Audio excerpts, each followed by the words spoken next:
เขียวอะไรวะมาลองทำเช็คไม่เป็นเช็คนี่นะนี่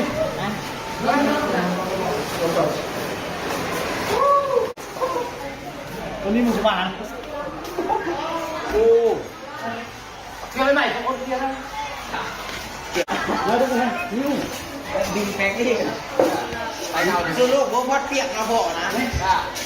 สู้พัดได้ช่วยเฮ้ยนี่เฮ้ยลูก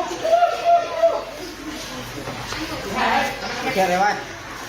ลูกขึ้นลองทำเลยพี่ไม่เก็บลองทำสุดท้ายก็คือตัวเสียบกูจะฆ่าดิลองทำดูสิลงมานี่โอเคนะโอ้โห